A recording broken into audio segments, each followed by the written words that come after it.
सभी को हार्दिक अभिवादन। हम आत्मज्ञान की एक नई संगोष्ठी में आपका हार्दिक स्वागत करते हैं। आज हम फेज ए की 12वीं संगोष्ठी पर चर्चा करेंगे, जिसका शीर्षक है पुनरागमन और पुनरावृत्ति। इसमें 2 यांत्रिक नियमों के बारे में बताया गया है जो हमारे अस्तित्व को नियंत्रित करते हैं, पुनरागमन और पुनरावृत्ति का नियम। साथ ही बताया जाएगा कि हम इन्हें सचेतन प्रयास और आत्मज्ञान से कैसे पार कर सकते हैं। तो चलिए शुरू करते हैं। सबसे पहले इस संगोष्ठी के उद्देश्य के बारे में थोड़ा विस्तार से बात करते हैं। इस संगोष्ठी का उद्देश्य यह है कि हम और अधिक गहराई से समझें कि हम 2 यांत्रिक नियमों के अधीन हैं। ये उन 48 नियमों में से 2 हैं जो हमें नियंत्रित करते हैं, और ये हैं पुनरागमन का नियम और पुनरावृत्ति का नियम, जिनके बारे में हम आगे विस्तार से चर्चा करेंगे। हम विशेष रूप से बात करेंगे कि ये दोनों नियम कैसे काम करते हैं और हम स्वयं पर कार्य करके इन्हें कैसे पार कर सकते हैं, ताकि हम अपनी चेतना के जागरण तक पहुंच सकें। तो चलिए बात करना शुरू करते हैं कि वापसी का नियम क्या है। जब हम वापसी की बात करते हैं तो असल में हम 2 अलग-अलग शब्दों की चर्चा कर रहे होते हैं। 2 ऐसे शब्द जो मिलकर इस पूरे शब्द को बनाते हैं। शब्द वापसी का अर्थ है फिर से घूमना, यानी किसी स्थान या स्थिति में पुनः लौटना। जब हम वापसी के नियम के अधीन होते हैं तो हमें बार बार घूमना पड़ता है, अर्थात हमें बार बार उसी चक्र में लौटना पड़ता है। इसका मतलब यह है कि हमारा जीवन रैखिक नहीं है, जैसा कि हम अक्सर सोचते या मानते थे, बल्कि यह एक चक्रीय प्रक्रिया है जिसमें हम कई बार उन्हीं अनुभवों या परिस्थितियों से गुजरते हैं। हम हमेशा सोचते आए हैं कि जन्म और मृत्यु के बीच बस एक सीधी रेखा होती है, कि एक व्यक्ति जन्म लेता है, बढ़ता है, अपने अधिकतम विकास तक पहुंचता है, प्रजनन करता है, फिर बूढ़ा होता है और मर जाता है, और बस वहीं सब कुछ खत्म हो जाता है। यही हम हमेशा सोचते आए हैं। हम में से अधिकांश ने यही सोचा है, लेकिन ऐसा नहीं है। दरअसल मानव जीवन रैखिक नहीं है। मानव जीवन वृत्ताकार है, क्योंकि हम सभी उस वापसी के नियम के अधीन हैं। यह वापसी का नियम हमारे चारों ओर मौजूद हर एक चीज पर पूरी तरह से शासन करता है। वापसी का नियम उदाहरण के लिए हमारे ग्रह पृथ्वी की गति पर लागू होता है। पृथ्वी में घूर्णन, रोटेशन की गति होती है, और साथ ही इसमें परिक्रमण, ट्रांसलेशन की गति भी होती है। दरअसल यही वापसी है। हर बार जब पृथ्वी फिर से अपने प्रारंभिक बिंदु पर लौटती है और अपने ही अक्ष पर घूमती है, तो यह उसका घूर्णन होता है, जिसका अर्थ है कि एक पूरा दिन समाप्त हो चुका होता है। यही असली वापसी है। जब अगला नया दिन आता है तो हम अक्सर दूसरे प्रकार की वापसी की ही बात कर रहे होते हैं, है ना? यही बात परिक्रमण की गति के साथ भी होती है। हर बार जब हमारा ग्रह सूर्य के चारों ओर एक चक्कर लगाता है तो 1 साल बीत जाता है, और फिर एक नया चक्कर लगता है और एक और साल बीत जाता है। असल में इसी को वापसी कहते हैं। प्रकृति में सब कुछ लौटता है, यहाँ तक कि पौधे भी लौटते हैं। पौधे का एक जन्म का, विकास का, अधिकतम वृद्धि का, फिर वृद्धावस्था, जर्जरता और मृत्यु का एक क्रम होता है, जिसमें हर चरण अपने आप में महत्वपूर्ण होता है। और जब मृत्यु आती है तो पौधा फिर से अपने प्रारंभिक बिंदु पर लौट आता है, जिससे जीवन का यह चक्र निरंतर चलता रहता है और प्रकृति की निरंतरता बनी रहती है। यही वापसी का नियम है। सब कुछ फिर से लौटता है, तो हम इंसान भी फिर से लौटते हैं। हम इंसान भी इस पूरी प्रक्रिया को जीते हैं। सबसे पहले गर्भधारण होता है, फिर जन्म लेते हैं, और उसके बाद हम धीरे धीरे बढ़ते हैं। पहले हम शिशु होते हैं, फिर छोटे बच्चे बनते हैं, उसके बाद किशोरावस्था में प्रवेश करते हैं, फिर युवा होते हैं, और उसके बाद वयस्क बनते हैं। समय के साथ हम बूढ़े होने लगते हैं, शरीर में कमजोरी महसूस होने लगती है, बीमारियां भी आ सकती हैं, और अंत में मृत्यु का समय आ जाता है। जब मृत्यु आती है तो सब कुछ खत्म नहीं हो जाता, बस हमने वापसी की है, यानी हमने एक वापसी पूरी की है, एक चक्र पूरा किया है, और अब हमें फिर से शुरू करना है। तो वह दूसरा चक्र, अगली वापसी ही थोड़े समय बाद के लिए है। असल में जैसा कि हमने पहले भी चर्चा की थी, और इसी तरह हम 108 बार लौटते हैं। हमें इंसान के रूप में कुल 108 बार जीवन जीने का अधिकार प्राप्त होता है, क्योंकि जैसा कि हमने विकास, अवनति और क्रांति के सम्मेलन में बात की थी, हम प्रकृति के विभिन्न राज्यों से गुजरते हैं। हम खनिज, वनस्पति, पशु राज्य से गुजरते हैं, और जब हम मानव राज्य में पहुंचते हैं तो हमें 108 जीवन दिए जाते हैं, यानी हमारे पास 108 बार लौटने की संभावना होती है। इससे हमें यह समझने का अवसर मिलता है कि वास्तव में पिछले जन्म होते हैं, ऐसा माना जाता है। वह बात जो बहुतों के लिए केवल एक मिथक है, जो बहुतों के लिए केवल एक बेतुकी थ्योरी है, वह वास्तव में बहुत वास्तविक है। आप में से कोई भी पिछले जन्मों के अस्तित्व को प्रमाणित कर सकता है। आप एस्ट्रल प्रोजेक्शन के माध्यम से देख सकते हैं कि आप पिछले जीवन में कौन थे, आपने क्या किया, इतिहास के किन किन युगों में आपने जीवन जिया और आपके कौन कौन से अस्तित्व रहे हैं। इन सभी बातों की पुष्टि एस्ट्रल यात्रा के माध्यम से की जा सकती है, जिससे हमें यह समझ में आता है कि केवल एक ही जीवन या एक ही अस्तित्व नहीं है, बल्कि हमने कई जीवन जिए हैं और हमें कई अस्तित्वों का अधिकार भी है। ये अस्तित्व वे अवसर हैं जो हमें आत्म साक्षात्कार के लिए मिलते हैं। याद रखें कि प्रत्येक सृष्टि चक्र में, संसार के चक्र में, हमें मनुष्य के रूप में 108 जीवन जीने का अधिकार है। इसका अर्थ यह है कि यदि हम संसार के चक्र से 3000 बार गुजर सकते हैं या 3000 अलग अलग आत्माओं के माध्यम से जीवन का अनुभव कर सकते हैं, तो कुल मिलाकर हमारे पास मानव शरीर में 3,24,000 अस्तित्व होंगे, यानी आत्म साक्षात्कार प्राप्त करने के लिए 3,24,000 अवसर। अब जब हम जानते हैं कि हम लौटते हैं और ये कई बार होता है, तो आइए बात करते हैं कि वापसी की प्रक्रिया कैसी होती है। ये प्रक्रिया उस क्षण से शुरू होती है जब कोई व्यक्ति मरता है। जब पिछला पुनर्जन्म समाप्त होता है तो व्यक्ति लिम्बो मध्यावस्था में जाता है, जहां उसे कुछ न्यायों का सामना करना पड़ता है जो उसके पिछले जीवन का मूल्यांकन करते हैं। याद करें, सम्मेलन संख्या 2 में हमने बात की थी कि जब कोई व्यक्ति मरता है तो उसे 3 न्यायों का सामना करना पड़ता है। इन तीनों न्यायों का अनुभव करने के बाद तीसरे न्याय के अंत में एक फैसला आता है और वह फैसला है शारीरिक मृत्यु। जब शारीरिक मृत्यु का फैसला सुनाया जाता है तो वह व्यक्ति लिम्बो में चला जाता है और लिम्बो में उसे एक नया जीवन सौंपे जाने का इंतजार करना पड़ता है। जब व्यक्ति लिम्बो में एक नया जीवन सौंपे जाने का इंतजार करता है तो वह जागरूक रह सकता है, अपने जीवन की लगातार पुनरावलोकन कर सकता है और किए गए गलतियों पर विचार कर सकता है ताकि उन्हें दोबारा न दोहराए। यह भी हो सकता है कि वह सोया हुआ रहे, यहाँ तक कि उसे यह भी न पता हो कि वह मर चुका है और बस वही गतिविधियां दोहराता रहे जो वह अपनी रोजमर्रा की जिंदगी में करता था।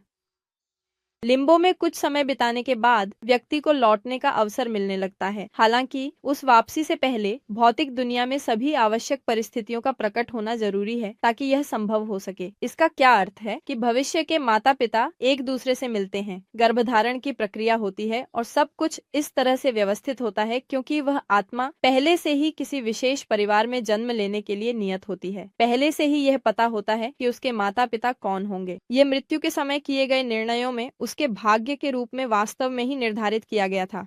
और जब माता पिता उस नए प्राणी की गर्भधारण करने में सफल हो जाते हैं, तब वह आत्मा जानती है कि उसे फिर से लौटना है।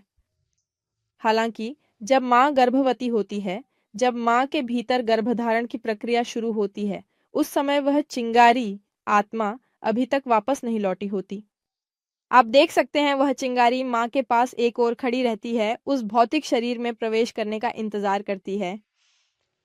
जब तक वह प्रवेश कर सकती है, वह बस माँ की देखभाल करती है, उसकी मदद करती है, उसकी रक्षा करती है, क्योंकि वह जानती है कि वही उसका शरीर है जिसमें उसे लौटना है। हालांकि वह केवल तभी लौट सकेगा जब बच्चा जन्म लेगा, जब वह इस दुनिया में आएगा। जिस क्षण बच्चा जन्म लेता है, जब वह अपनी पहली सांस लेता है, उसी क्षण, उसी पल वह चिंगारी उस शरीर में, उस बच्चे के शरीर में प्रवेश करती है और वहीं से, उसी समय से वापसी की प्रक्रिया धीरे धीरे बहुत शांतिपूर्वक शुरू होती है। यही वह जगह है जहां हम वापसी करने में सफल होते हैं। अब जब हमने वापसी की प्रक्रिया को अच्छी तरह से समझ लिया है, तो अब हम यह भी स्पष्ट करेंगे कि अक्सर ऐसा देखा गया है कि एक व्यक्ति सामान्यतः अपने वंशजों के बीजों में ही लौटता है। यानी असल में हम हमेशा एक ही वंश वृक्ष में जन्म लेते हैं। आप यहाँ एक वंश वृक्ष देख सकते हैं। यहाँ दादा दादी हैं, हमारे दादा और दादी। अगर उदाहरण के लिए दादा की मृत्यु हो जाती है तो यह संभव है कि वे उसी वंश वृक्ष में फिर से जन्म लें, अर्थात वे किसी चचेरे भाई या बहन के बेटे या बेटी के रूप में, या यहाँ तक कि अपने ही पोते या परपोते के वंशज के रूप में भी पुनर्जन्म ले सकते हैं। इस तरह वे अक्सर उसी परिवार में ही जन्म लेते ही रहते हैं, बार बार, लगातार। आमतौर पर ऐसा ही होता है। हम हमेशा अपने उन्हीं परिवारजनों में, अपने ही परिवार में लौटते रहते हैं और इसी वजह से हमारे अपने परिवार के सदस्यों के साथ इतनी गहरी और मजबूत जुड़ाव होती है। कुछ मामलों में परिवार के सदस्यों से नकारात्मक संबंध भी होते हैं। कम उम्र में हम भाई बहन या माता पिता से संबंध बनाने में कठिनाई महसूस कर सकते हैं। ऐसा इसलिए होता है क्योंकि पिछली जिंदगियों में हमारे उनके साथ पहले से टकराव रहे होते हैं, बहसें, झगड़े या ऐसी स्थितियां जो कभी सुलझी नहीं थीं और एक जीवन से दूसरे जीवन में चली जाती हैं। याद रखें कि केवल दिव्य चिंगारी या चेतना ही वापस नहीं आती, मनोवैज्ञानिक दोष भी लौटते हैं। जब कोई व्यक्ति जन्म लेता है, जब एक शिशु इस दुनिया में आता है, तो उसकी चेतना के साथ साथ वे दोष भी लौट आते हैं जिन्हें वह अपनी पिछली जिंदगी से लेकर आया होता है। ये दोष धीरे धीरे तब प्रकट होने लगते हैं जब बच्चा अपनी व्यक्तित्व का निर्माण करने लगता है। इसी कारण से अन्य लोगों के साथ पुनरावृत्तियां होती हैं या परिवार के सदस्यों के साथ समस्याएं होती हैं जो पहले से ही पिछली जिंदगियों से चली आ रही होती हैं। या इसके विपरीत परिवार के लोगों के साथ बहुत अच्छा संबंध होता है, बहुत अच्छी समझ होती है क्योंकि यह प्रक्रिया पहले से ही पिछली जिंदगियों से चली आ रही होती है।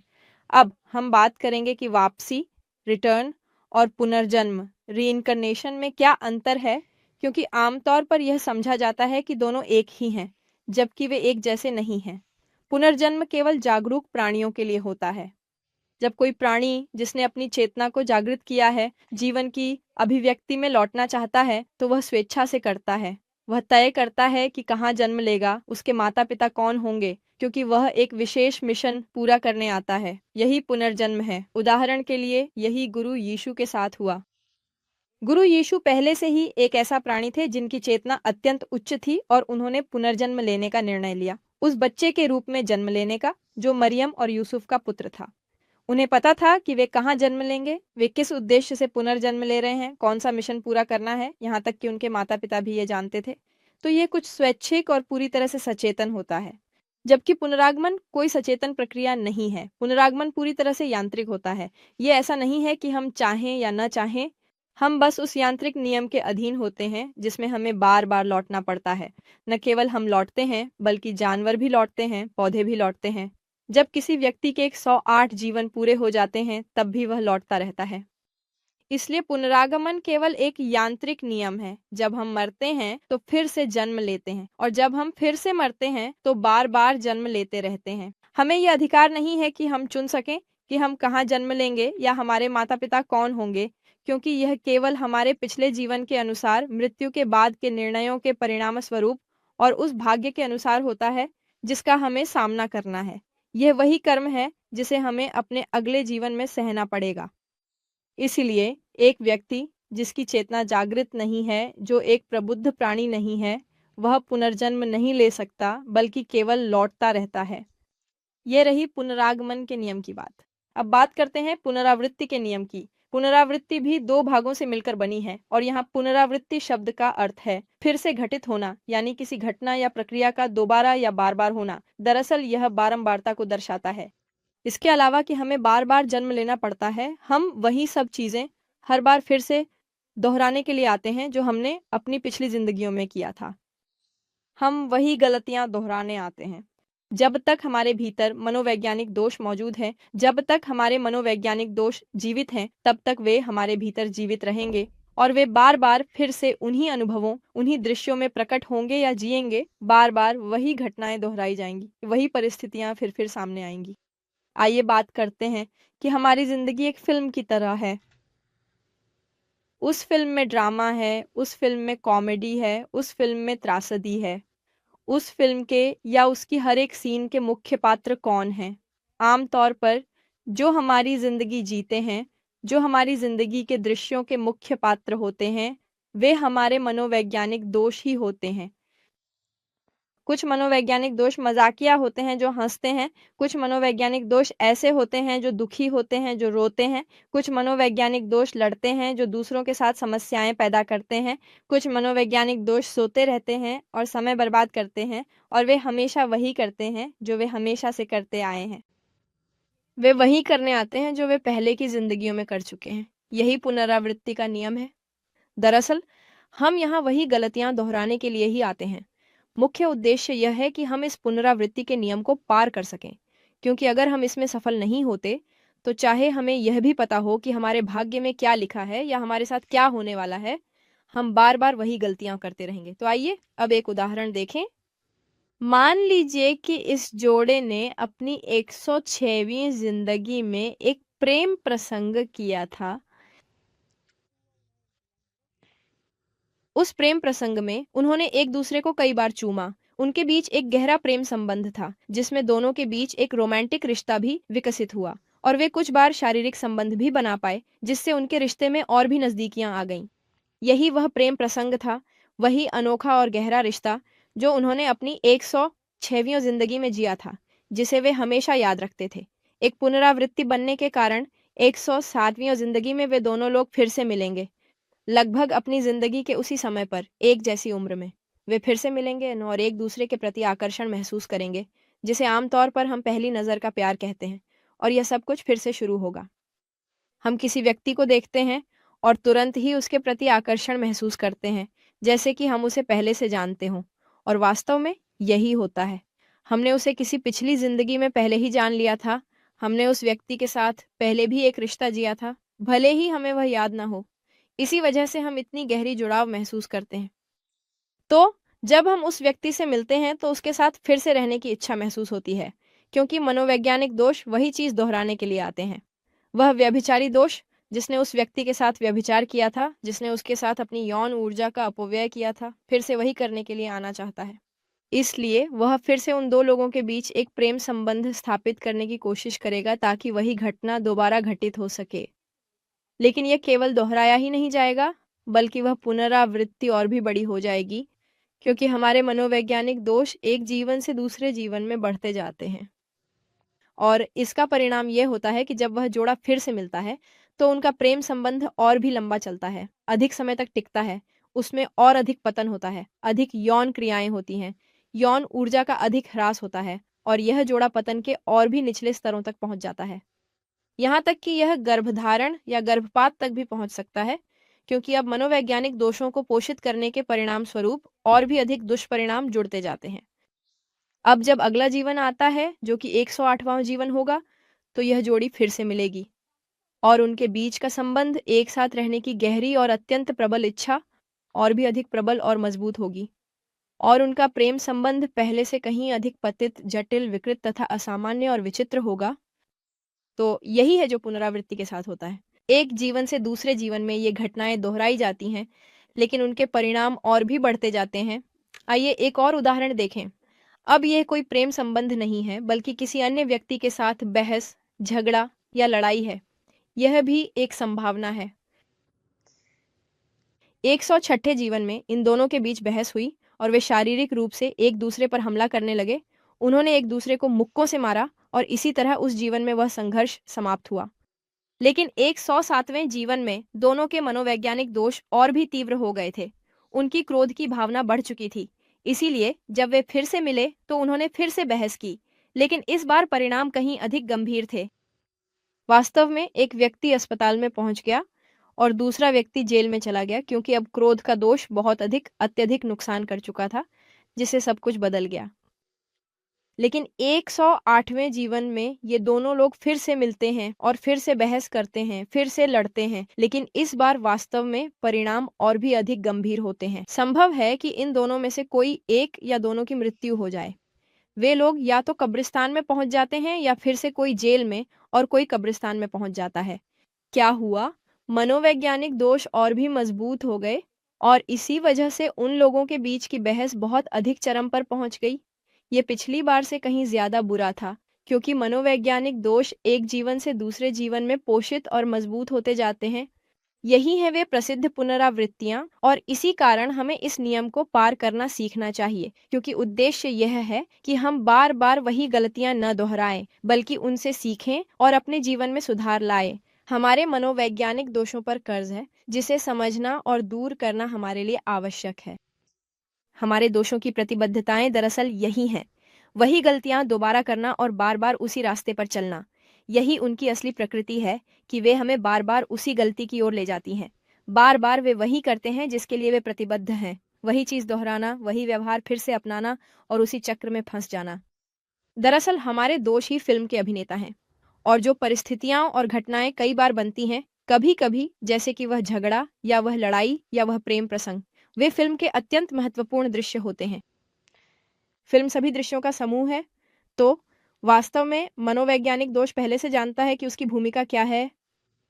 मनोवैज्ञानिक दोष पहले से जानता है कि उसे क्या करना है। उदाहरण के लिए क्रोध का दोष जानता है कि उसे लड़ाई करनी है, किसी को चोट पहुंचाना या किसी से हिंसक व्यवहार करना।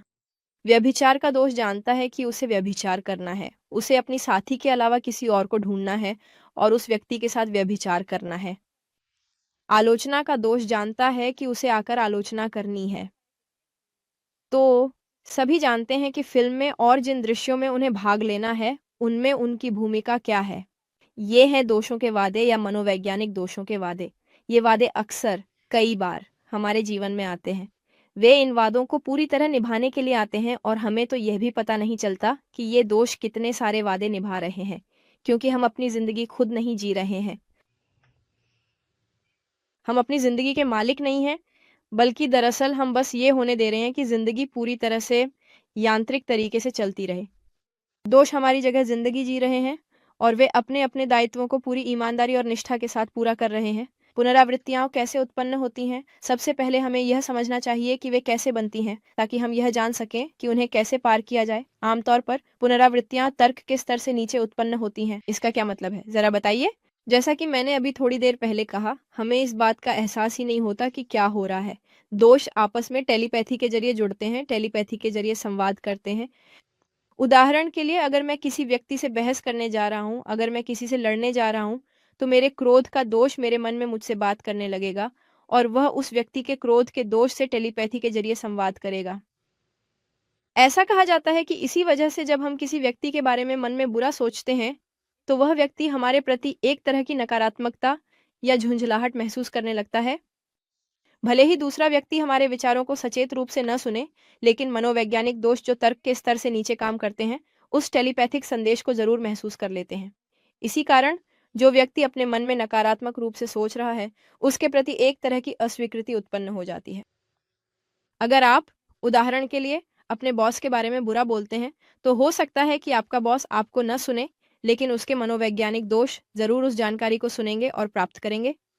और इसी वजह से जब बॉस ऑफिस आएगा, तो वह आपके प्रति झुंझलाहट और अस्वीकृति महसूस करेगा या आपसे ज़्यादा अपेक्षा करेगा या आपके साथ सबसे बुरे तरीके से पेश आएगा। क्यों? क्योंकि मनोवैज्ञानिक दोष उस जानकारी को सच में प्राप्त करते हैं। यही टेलीपैथी है। जब भी कोई पुनरावृत्ति होने वाली होती है या होने जा रही होती है, तो दोष आपस में टेलीपैथिक रूप से संवाद करते हैं। अगर उदाहरण के लिए मैं चोरी का शिकार होने वाला हूँ और मैं सड़क पर चोर से मिलने ही वाला हूँ, तो सबसे पहले जो मैं महसूस करता हूँ वह है डर कि कहीं मेरी चोरी न हो जाए। मैं सोचने लगता हूँ कि शहर बहुत असुरक्षित है, कि बहुत सारी खतरनाक घटनाएं हो रही हैं, कि मुझे लूटा जा सकता है। तब मैं तय करता हूँ कि मैं रोज़ वाला रास्ता नहीं लूँगा, क्योंकि मैंने वहाँ कुछ संदिग्ध लोगों को देखा है और मैं दूसरी राह से जाना बेहतर समझता हूँ। वह सारी सोच और वे सारी भावनाएं ही दरअसल टेलीपैथिक संचार हैं, जो कि उस दूसरे व्यक्ति या उस दूसरे व्यक्ति के मनोवैज्ञानिक दोषों के साथ, यानी उसकी मानसिक कमियों के साथ हो रहा है। वह व्यक्ति जो चोरी करने जा रहा है, वह भी सोचने लगता है, अरे मैं भी इस इलाके में जाऊं, शायद वहां मुझे कोई अच्छा शिकार मिल जाए, है ना? आमतौर पर, असल में, शायद मैं यहाँ से जाता हूँ, लेकिन आज मैं इस दूसरी तरफ से जाऊंगा। तो संवाद होता है ताकि वे मिल सकें। दोष अक्सर पहले से ही तय कर दिए जाते हैं और हमें इसका एहसास तक नहीं होता। वे आपस में मिलने के लिए मुलाकात तय करते हैं और ये प्रक्रियाएं आमतौर पर तर्क के नीचे धीरे-धीरे चलती हैं। तर्क के नीचे जो प्रक्रिया चलती है, वह तब होती है जब हम आखिरकार कोई निर्णय लेते हैं। मैं, उदाहरण के लिए, आज हमेशा वाला रास्ता न लेने का फैसला करता हूँ। इसकी बजाय मैं एक दूसरा रास्ता चुनता हूँ, एक ऐसी गली जिसमें आमतौर पर ज़्यादा लोग होते हैं, ताकि मुझे कुछ न हो जाए, क्योंकि मुझे शहर में बहुत असुरक्षा महसूस होती है। लेकिन ये फैसला मैंने तर्क से नहीं लिया, बल्कि ये मेरे मनोवैज्ञानिक दोषों द्वारा प्रेरित था, जो पहले ही दूसरी व्यक्ति के दोषों के साथ टेलीपैथी के जरिए संवाद कर चुके थे और मुझे इसका एहसास भी नहीं हुआ। मैं बस अपने दोषों के बहाव में बह गया, उस इलाके या उस गली में चला गया जहां मुझे लगा कि ज़्यादा सुरक्षित रहेगा और वहीं मेरी मुलाकात चोर से होगी और वहीं मेरी चोरी हो जाएगी। पुनरावृत्ति हो गई, उस व्यक्ति से मुलाकात हो गई। यही बात गुस्से की पुनरावृत्ति के साथ भी हो सकती है। मैं अपने मन में किसी व्यक्ति के बारे में बुरा सोचना शुरू कर देता हूँ, उदाहरण के लिए किसी सहकर्मी के बारे में, या फिर बॉस कर्मचारी के बारे में बुरा सोचने लगता है और कर्मचारी भी बॉस के बारे में। फिर कर्मचारी बॉस के बारे में बहुत बुरा बोलता है, ये तो तानाशाह है, हमें दबाता है, बहुत ही बुरा इंसान है, सच में बहुत बुरा, वाकई में बहुत बुरा। और बॉस भी सोच रहा है, नहीं, ये कर्मचारी सहयोग नहीं करता, कभी समय पर काम पूरा नहीं करता, जो मैं कहता हूँ वो नहीं करता, ये मेरे किसी भी काम का नहीं। दोनों अपने मन में उस जानकारी को प्रोसेस कर रहे हैं, अपने भीतर ही, और उन्हें इसका एहसास भी नहीं है, और वे तर्क से नीचे जाकर फैसले ले रहे हैं। तब बॉस कहता है, नहीं, मुझे उस व्यक्ति को और अधिक काम देना पड़ेगा ताकि वह और मेहनत करे, क्योंकि वह अपनी जिम्मेदारी पूरी नहीं कर रहा है। यह निर्णय वह बिना सोचे समझे लेता है। इस बीच कर्मचारी सोचता है, नहीं, मुझे तो बहुत मेहनत करनी पड़ रही है, मैं कोशिश करूंगा कि कम मेहनत करूं, क्योंकि मुझे मेरे किए गए काम के हिसाब से सही भुगतान नहीं मिल रहा, और ऊपर से मुझसे अतिरिक्त घंटे भी काम करवाए जा रहे हैं। तो वह भी अपनी ही सोच के अनुसार काम करता है, ठीक वैसे ही जैसे दूसरा व्यक्ति करता है। और एक समय ऐसा आता है जब दोनों की इच्छाएं टकरा जाती हैं। फिर बॉस कर्मचारी पर और ज्यादा काम डाल देता है और कर्मचारी फट पड़ता है। मुझे और काम कैसे दे सकता है? क्या उसे दिखता नहीं कि मैं पहले से ही कितना कुछ कर रहा हूँ, और वो मुझे ठीक से भुगतान भी नहीं करता? इस तरह इन दोनों लोगों के बीच बहुत तीखी बहस हो जाती है, जिससे गुस्से की एक आवृत्ति पूरी होती है। इसी तरह से ये आवृत्तियां बनती हैं, और जिस तरह से हम इन्हें पार कर सकते हैं वह है मनोवैज्ञानिक मृत्यु के माध्यम से। तो हमें एक आवृत्ति को पार करने के लिए क्या करना चाहिए?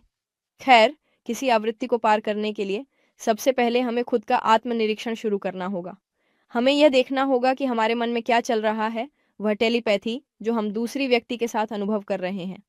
अगर मैं उदाहरण के लिए अपने भीतर किसी के बारे में बुरा सोच रहा हूँ या बुरा बोल रहा हूँ, अगर मैं कोई भी सामान्य गतिविधि कर रहा हूँ, जैसे कि बर्तन धोना, खाना खाना, दोपहर का खाना बनाना, और फिर अचानक मेरे मन में एक विचार आता है जिसमें मुझे ऐसा लगता है कि मैं अचानक ही किसी और के बारे में बुरा बोलना शुरू कर देता हूँ। मुझे याद आता है कि वह व्यक्ति बुरा है, उसने मेरे साथ बुरा किया या मेरी मदद नहीं की, और मैं उसके बारे में बुरा बोलना शुरू कर देता हूँ। मुझे खुद का निरीक्षण करना चाहिए। मैं ऐसा क्यों सोच रहा हूँ? मैं ऐसा क्यों महसूस कर रहा हूँ? आखिरकार यह व्यक्ति मेरे दिमाग में अचानक क्यों आ गया है? मुझे बहुत विचारशील होना चाहिए और ये समझना चाहिए कि मेरे अंदर कुछ हो रहा है, क्योंकि चीजें यूं ही नहीं होती। कोई विचार या नकारात्मक भावना यूं ही नहीं आती। हमारे साथ वासना से जुड़ी भावनाएं भी हो सकती हैं। मुझे उदाहरण के लिए अपने किसी पुराने साथी की याद आ जाती है और मैं उस व्यक्ति के बारे में सोचना शुरू कर देता हूँ। तब मुझे खुद का निरीक्षण करना चाहिए और सोचना चाहिए, अच्छा, मैं इस व्यक्ति के बारे में क्यों सोच रहा हूँ? मैं उस व्यक्ति के लिए पहले जो महसूस करता था वही अब फिर से क्यों महसूस कर रहा हूँ? या फिर मैं उस व्यक्ति के बारे में बुरा भी सोच सकता हूँ, लेकिन वो मेरे दिमाग में है। तो जब मैं खुद का निरीक्षण करता हूँ तो मुझे पता चलता है कि एक ऐसा विचार है जिसे यहाँ नहीं होना चाहिए, क्योंकि मैं तो अभी दोपहर का खाना बना रहा हूँ, मैं खा रहा हूँ, मैं बर्तन धो रहा हूँ। किसी के प्रति नकारात्मक विचार या सिर्फ किसी के बारे में कोई विचार क्यों आना चाहिए? जब वह विचार आता है तो मुझे एहसास होता है कि यह एक दोष है। मैं उसे पहचानता हूँ, मैं उसका मूल्यांकन करता हूँ, यानी मुझे समझ में आता है कि यह गलत है, और मैं अपनी दिव्य माता से प्रार्थना करता हूँ कि वह इसे समाप्त कर दें। माँ मेरी, इस दोष को मुझसे दूर कर दो।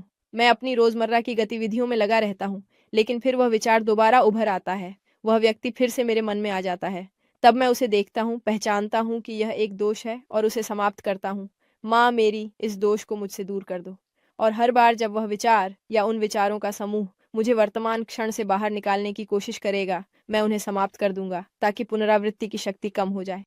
अगर मैं उन दोषों को समाप्त नहीं करता तो पुनरावृत्ति शुरू हो जाती है और वे दोष तर्क के नीचे ही अपनी योजना बनाने लगते हैं और मुझे निर्णय लेने के लिए मजबूर करने लगते हैं। लेकिन अगर मैं अपने भीतर जो कुछ भी हो रहा है उसे देखता हूँ और उन मनोवैज्ञानिक दोषों को समाप्त करता हूँ, तो मैं उस पुनरावृत्ति की शक्ति को छीन लेता हूँ। और अगर आगे चलकर मेरी मुलाकात उस व्यक्ति से होती है जिसके साथ मेरा झगड़ा होना तय था, या उस व्यक्ति से जिसके साथ मेरा व्यभिचार होना तय था, या उस व्यक्ति से जिससे मुझे चोरी होनी थी या जिससे मुझे चोरी करनी थी, अगर मेरी उस व्यक्ति से मुलाकात होती है तो मनोवैज्ञानिक दोष पहले ही समाप्त हो चुके होंगे, पुनरावृत्ति की शक्ति पहले ही छीन ली गई होगी, इसलिए मैं उस स्थिति को पार कर सकूंगा। यानी अगर मेरा बॉस उदाहरण के लिए मुझे पहले से ज्यादा काम करने के लिए कहता है जितना वह आमतौर पर कहता था, तो मुझ में वह तानाशाही दोष सक्रिय हो जाएगा। लेकिन अब वह उतनी ताकत से सक्रिय नहीं होगा, क्योंकि मैं उस पर पहले से ही काम करता आ रहा हूँ। जब भी वह मेरे दिमाग में आता है या मुझे याद आता है कि बॉस कितना तानाशाह था, कैसे वह मुझे मजबूर करता, तो जब उस व्यक्ति से सामना होगा, जब वह पुनरावृत्ति आखिरकार प्रकट होगी, तब तक मैं उन दोषों को समाप्त करता रहा होऊंगा और उस समय मेरे पास वह शक्ति और बुद्धि होगी जो उसे पार करने के लिए ज़रूरी है। मैं उस दोष को समाप्त कर सकूंगा जो उस व्यक्ति से बहस करना चाहता है और इस तरह पुनरावृत्ति को पार कर सकूंगा। यही हमारा उद्देश्य है, मनोवैज्ञानिक मृत्यु के माध्यम से पुनरावृत्तियों को पार करने की संभावना प्राप्त करना। हम आध्यात्मिक जन्म के साथ भी अपनी मदद कर सकते हैं। जब हम अपनी आत्मिक ऊर्जा, जिसे हम मनोवैज्ञानिक मृत्यु के माध्यम से मुक्त करते हैं, को आध्यात्मिक जन्म के साथ जोड़ते हैं, तो वह आध्यात्मिक ऊर्जा फिर से किसी भी मनोवैज्ञानिक दोष द्वारा पकड़ी नहीं जा सकती। दरअसल यानी ये ऐसा है जैसे कि हम उन्हें सुरक्षित कर रहे हों, ताकि दोष उन्हें पकड़ न सके और हम उन्हें शरीरों की रचना में लगा सकें। इसीलिए यह भी महत्वपूर्ण है कि हम अपनी जोड़ी के साथ आध्यात्मिक जन्म या उच्चतर सेक्स की साधना भी करें और मानवता के लिए बलिदान के माध्यम से हम कानून के साथ सचेत रूप से लेन देन कर सकेंगे ताकि पुनरावृत्तियों के कर्म का भुगतान किया जा सके। अगर हम मानवता के लिए बलिदान कर रहे हैं, अगर हम दूसरों की मदद कर रहे हैं, तो हम उन सभी दोषों के कर्म का भुगतान करते जाएंगे जिनसे हम मुक्त होने वाले हैं। क्योंकि अगर मैं उस मनोवैज्ञानिक दोष से मुक्त हो जाता हूँ जिसने दूसरों को बहुत नुकसान पहुंचाया, उदाहरण के लिए अगर मैं क्रोध की पुनरावृत्तियों को पार करने में सफल हो जाता हूँ और क्रोध के दोष को समाप्त कर देता हूँ, यानी उस अभिनेता को हटा देता हूँ, तो अब कोई नहीं बचता जो उन दृश्यों को निभाए और मेरी जिंदगी की फिल्म पूरी तरह बदल जाती है। अगर वह दोष जिसे मैंने समाप्त किया मेरी जिंदगी में 500 बार और प्रकट होना था, तो अब वह नहीं होगा क्योंकि वह मर चुका है। इसलिए जब कोई व्यक्ति किसी पुनरावृत्ति को पार कर लेता है, तो वह भविष्य के उन सभी दृश्यों में भी उसे पार कर लेता है जिनमें वह दोष अभिनय करने वाला था। ये जीवन को पूरी तरह से बदल देता है। यही भाग्य को बदलने का एकमात्र तरीका है। लेकिन ठीक उसी तरह जैसे मुझे उस मनोवैज्ञानिक दोष से मुक्त होने का अवसर मिला ताकि मैं उस पुनरावृत्ति को पार कर सकूं, वैसे ही मुझे उस दोष के कारण जो कर्म बनता है उसे भी चुकाना होगा, क्योंकि जिस दोष से मैं खुद को मुक्त कर रहा हूं उसने दूसरों को बहुत नुकसान पहुंचाया है। इसलिए अगर मैं मानवता के लिए बलिदान कर रहा हूं, तो मैं इस दोष के कर्म को चुका सकता हूं और पुनरावृत्ति से पूरी तरह मुक्त हो सकता हूं। बस यही आज का व्याख्यान था। आप सभी का भाग लेने के लिए बहुत धन्यवाद। इसी तरह हम वापसी और पुनरावृत्ति के नियमों से मुक्त हो सकते हैं। इसी तरह हम सच में स्वतंत्र हो सकते हैं। अगर मैं पुनरावृत्ति के नियम से मुक्त होने में सफल हो जाता हूँ, यानी अपनी जिंदगी की फिल्म के सभी दृश्यों के सभी मुख्य पात्रों को जो कि मनोवैज्ञानिक दोष हैं समाप्त कर देता हूँ, तो मेरी जिंदगी में केवल चेतना ही बचती है जो कार्य करती है, और वही है जिसे वास्तव में कार्य करना चाहिए। और अगर कोई व्यक्ति सभी पुनरावृत्तियों को पार कर लेता है, यानी पुनरावृत्ति के नियम को पार कर लेता है, तो वह वापसी के नियम को भी पार कर सकता है। इसका अर्थ है कि उसे अब लौटने की आवश्यकता नहीं रहेगी। जो व्यक्ति सभी पुनरावृत्तियों और वापसी के नियम को पार कर लेता है, वह आत्म साक्षात्कार प्राप्त कर लेता है। उसे अब न मरने की आवश्यकता है, न ही पुनर्जन्म लेने की। वह एक अमर प्राणी बन जाता है, एक प्रबुद्ध गुरु, क्योंकि उसने उन सभी मनोवैज्ञानिक दोषों को समाप्त कर दिया है जो उसे बार बार वही गलतियां करने के लिए मजबूर करते थे। यही तरीका है वापसी के नियम और पुनरावृत्ति के नियम दोनों को पार करने का। आप सभी महानुभावों का इस कार्यक्रम में भाग लेने के लिए बहुत बहुत धन्यवाद।